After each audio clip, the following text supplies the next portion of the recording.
Hey everyone, Ivy here. In my last video, I was editing all the footage and it was really stressing me out how much I was flailing around with my coffee cup. And sure enough, somebody in the comments on that video also mentioned it. And I kind of think that they sort of had a point. So I have now relegated myself to the sippy cup of shame.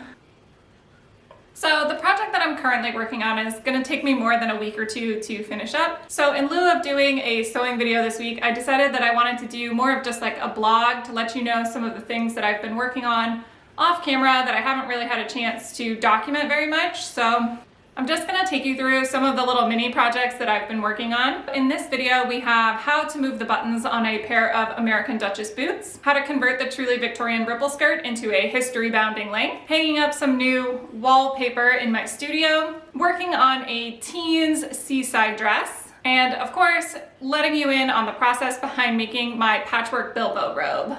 So the first thing that I want to talk about is how I move the buttons on my American Duchess Victorian Manhattan boots. I've actually had these boots for almost a year now, and I kind of just never really found myself wearing them because I didn't really care for how the boots fit around the ankle.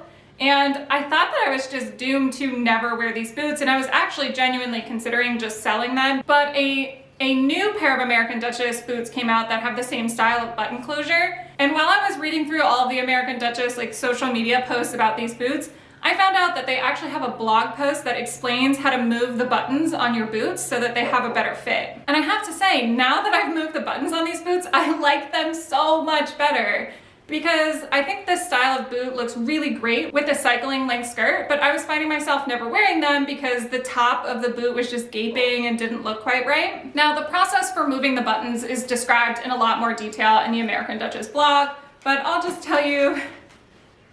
So by all means, check out the blog post if this is something that you're planning on doing. But the gist of it is that you just take off the original buttons. I had my partner help me do this part, but then you tighten them as tightly as you possibly can because the boots will stretch out a little bit. And then you just use a pencil to mark in the keyhole opening of each buttonhole where you want the new button to be. American Duchess even recommends that you actually move over about 1/4 of an inch from that marking because you really do want your boots to be pretty tight. And originally I wasn't planning on doing that, but I put about 3 buttons on and I tried on the fit and found that they were absolutely right. It did actually make more sense to move the buttons even further than I had originally thought I was going to. The next thing that I want to talk about is this truly Victorian 1890s ripple skirt. I have been on the prowl for a really good history-bounding skirt that I felt like I would use a lot for a long time now. I have tried out quite a few different patterns and I think they all have their pros and cons, but the one thing that I felt like I wasn't finding that I really wanted from a history-bounding skirt was a lot of volume. I think that having like a big fluffy twirly skirt is kind of half the appeal of doing history bounding for me at least. So with the Scroop Patterns Modern Edwardian Fantail pattern, it's really not a very full skirt, even though the pleats in the back are so cute and the pattern is so simple to put together and I highly recommend it. It's just like not twirly. It's not a twirly skirt. And then the Black Snail Pattern 1890 cycling skirt is a great length, but it also has the same problem. And I think I have finally settled on the truly Victorian ripple skirt as the perfect history bounding skirt. You really don't need to make any changes to the pattern to make it more history bounding, except just shorten it. And not only is that history bounding appropriate, it's also historically appropriate as well. You will absolutely see advertisements and fashion plates of women wearing skirts in this general silhouette in a cycling length. So for me, it kind of ended up being the perfect pattern, and it's also the skirt I'm wearing now. The one problem that it tends to have is that if you are going to wear it in more of a history bounding context, it's a skirt that really benefits from having a bustle pad because a lot of the pleats are more concentrated towards the back of the skirt. The back of it can be kind of heavy. I tend to find myself wearing it with suspenders a lot because it helps kind of like even out the weight of the skirt. I also recently rearranged my house a little bit and ended up moving my studio. I'm currently renting, so I'm not able to like paint the walls or really damage them. And I used to do this in college and kind of stopped doing it for some reason when I became an adult. But I would get really pretty wrapping paper that had a nice repeating pattern and then hang it up on my walls as though it were wallpaper. And it actually works really well. Wallpaper can be really, really expensive, but I think overall, I paid around $45 for all of this like custom wrapping paper to put on my wall. And then the last two things that I want to talk about are my two big projects that I've been working on. The first one is a late Edwardian, or I guess actually the 19 teens, roughly speaking. I've been trying to do kind of a lot of stash busting lately. I have been finding that I've been doing a lot of shopping to fill like the pandemic shaped hole in my personal life. So that is translating to me ending up buying like a lot of fabric. So this embroidered eyelet cotton, I think, is the perfect example. It's beautiful and I really love it. I do really like this dress and I think it has a lot going for it. Unfortunately, I think that I already have a dress that I like even more than I like this dress that fulfills a similar function in my wardrobe. So I think instead of a white picnic dress, I am going to try for a navy blue seaside dress. So I did buy some cotton dye. So we're gonna go ahead and give it a try and see how it works out. Dress soup.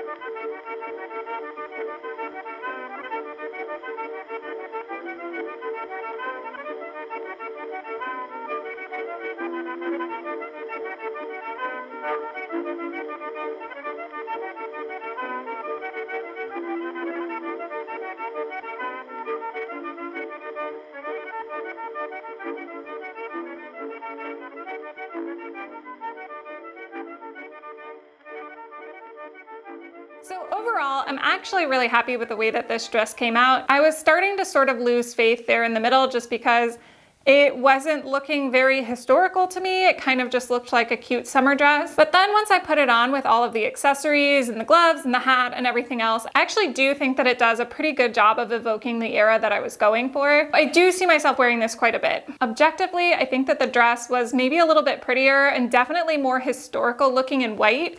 But on the other hand, it doesn't really matter how pretty or historical something looks if I know I'm never gonna wear it.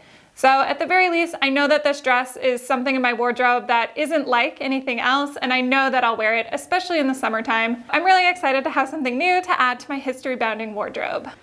And then the last big project that I want to talk about is the Bilbo robe. In the first Hobbit movie, Bilbo wears this patchwork robe while the dwarves are like wrecking his whole house. I was rewatching all of the Lord of the Rings and Hobbit movies for inspiration while I was doing some Hobbit related costuming stuff last December. And while I was watching the movies, I caught sight of this robe and I just kind of fell in love with it.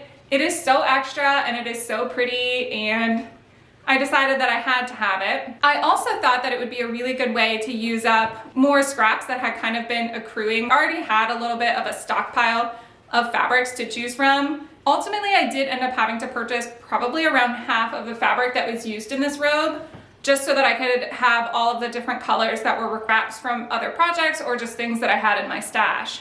One of the things that's the most fun about the robe is that I can kind of point at different patches on the robe and I know what I made out of those fabrics. I'm like, oh, that's an Edwardian tea gown, and that patch is from an 1890s vest. So I'll also talk about the actual construction of this robe. I didn't take any footage because this robe was weirdly an enormous undertaking for something that technically no one would ever really see outside of my own house. I would say it took somewhere on the order of about 60 hours to finish the whole thing. So I ended up using this pattern, and what I did was I essentially made a quilt top. I cut each piece out of the quilt top using the pattern, and then I put them together as you normally would, and then I interlined it with batting so that it would be like nice and warm. And then on the interior, it's just a plain lightweight brown cotton in order to have a nice finished lining. The only other thing that I would want to mention about this robe is the size of the patches. If you look at the actual robe in the movie, you can see that there's a ton of variation in the size of each of the patches. But I knew that I would not have the emotional energy to try and fit in a bunch of different random sized patches into one quilt top. What I chose to do instead was to use only two sizes of patch. So one of the shapes is a square and the other one is like a long skinny rectangle. And I did the math to calculate the seam allowance so that if you sew two squares together or if you sew two rectangles together, they'll take up the same amount of space. And it's a good way to make the pattern feel random without actually having to do a bunch of math and try and make different size pieces fit together and all of that. And then lastly is the closure mechanism on this robe. I find that when I have a tie belt on my robes, I tend to like lose them and they just like fall off and I don't know where I put them and they don't stay put and I just don't care for them. So what I did instead was used a giant hook from a set of hook and eyes, and then I used a giant toggle from a jewelry toggle set. It's like a leaf pattern, which I think is perfect for hobbits. And then I used that as the closure mechanism on the robe because you can't lose it. And of course the robe also does have pockets because where else are you going to keep the one ring? I think that's it for me. Thank you so much for watching and I will see you next time.